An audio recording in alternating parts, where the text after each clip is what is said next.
What is Scrum? Scrum is a lightweight framework that helps people and organizations generate value using adaptive solutions to complex problems.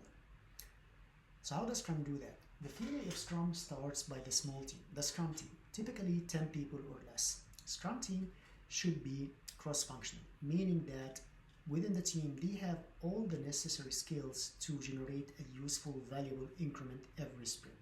Scrum team should also be self-managing, meaning that they decide among themselves who's going to do the work, how they're going to do it, and when they are going to do it. The Scrum framework defines specific accountabilities on the Scrum team. For the Scrum Master, they are accountable for establishing Scrum as defined in the Scrum Guide.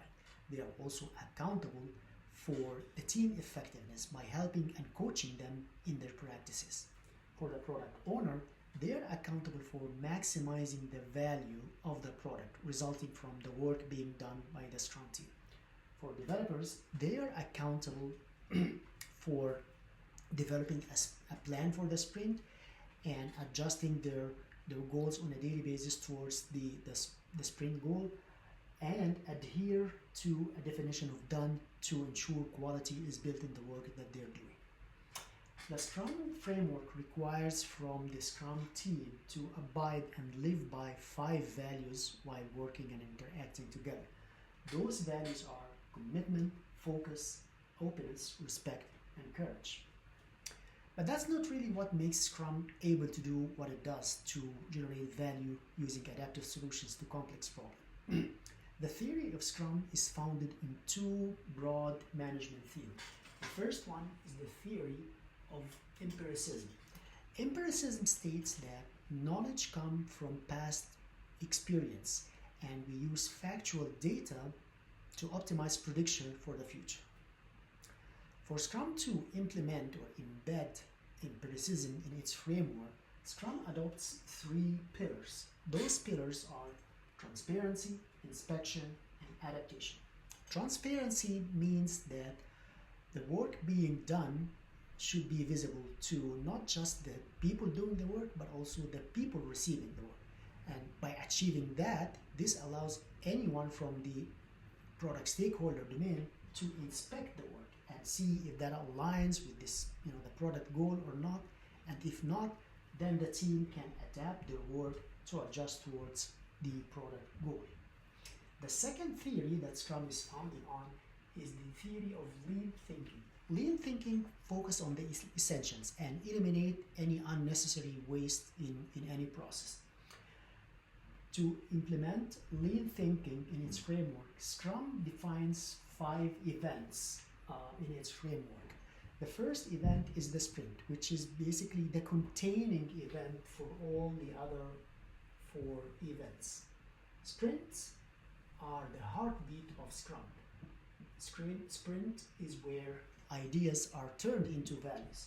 Sprints is a time box duration of 1 month or less. Teams should decide on a shorter duration, but how is the best duration for each team?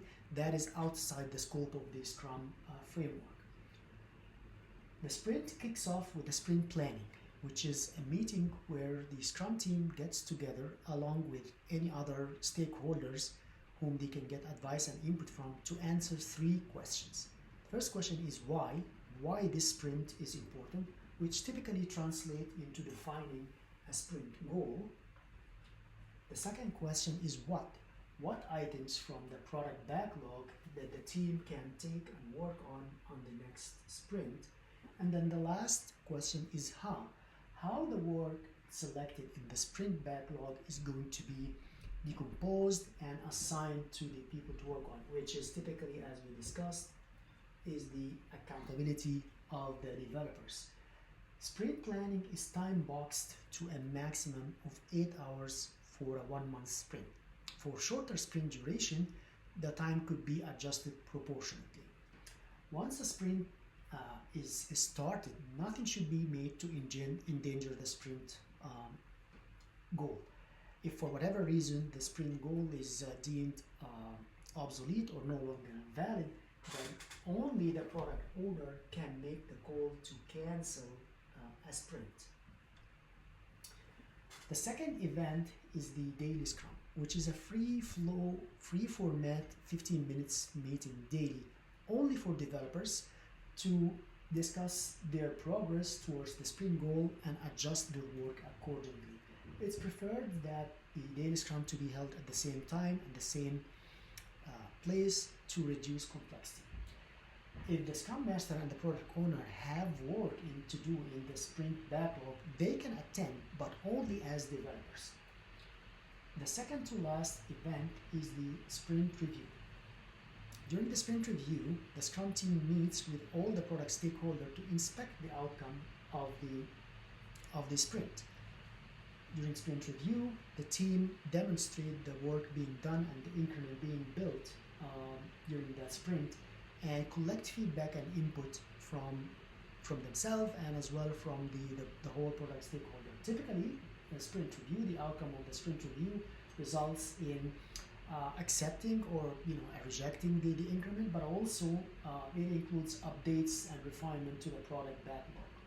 Sprint review are time boxed to a maximum of 4 hours for 1 month sprint. Similarly to sprint planning, for shorter sprint duration, the time could be adjusted proportionately.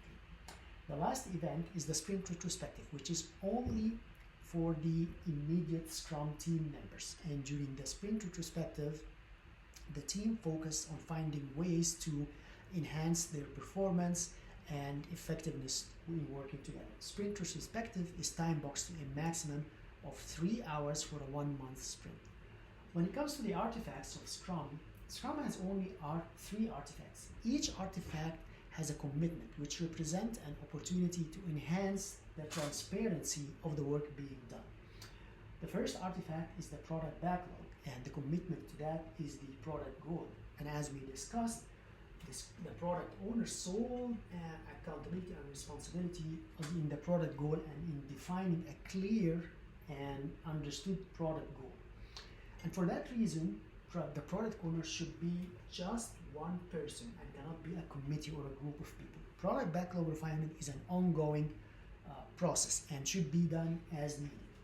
The second artifact is the sprint backlog, and the commitment to that is the sprint goal. As we discussed in the sprint planning, this all gets generated during the sprint planning. Finally, the last artifact is the increment. And the commitment to that is a definition of done. Definition of done is a written formal statement of how the increment will look like when it comes out at the end of the sprint. The Scrum framework defines the relationship between all those artifacts in just one powerful statement. It basically states that the moment a product backlog item meets the definition of done, an increment is born.